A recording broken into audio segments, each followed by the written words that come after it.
Hi, it's Claire here from Happy, Healthy, Empowered.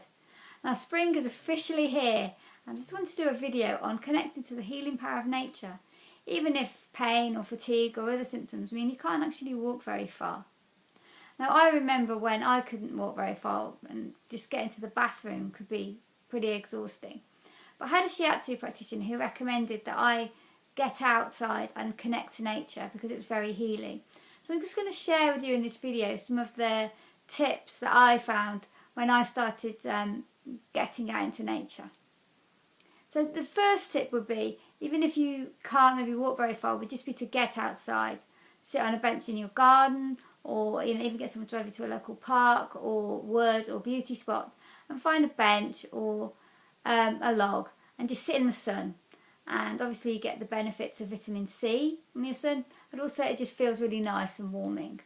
So the second tip is to put your feet on the earth rather than concrete, and just imagine you've got roots going down your feet into the earth, and just imagine the earth's energy coming up into your body.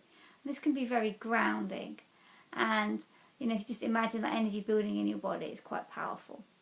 So the third tip is actually to maybe be a bit more mindful and try and come to the present and where you are and have a look around. What do you see? The trees, the blossom, the flowers, the birds. What do you hear? The twittering, the rustling of the leaves. What do you feel? Your feet on the ground. And just sort of go through this again, looking at what do you see, do you hear. If you really get connected into that present moment and connected to nature and what's going on around you.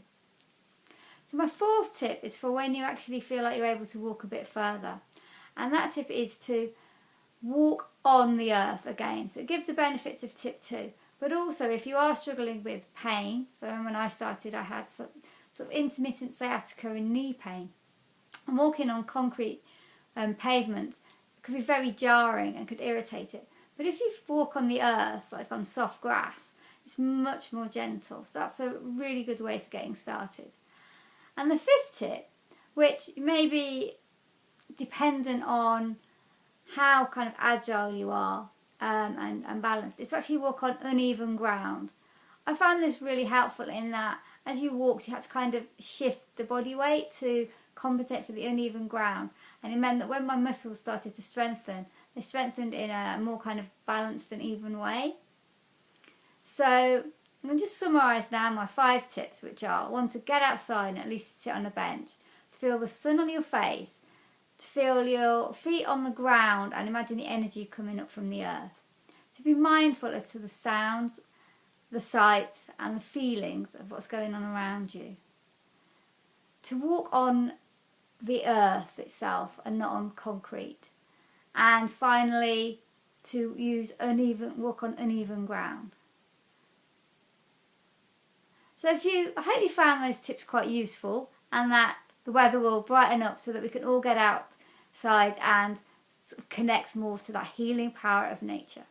I really look forward to seeing you on the next video. Bye!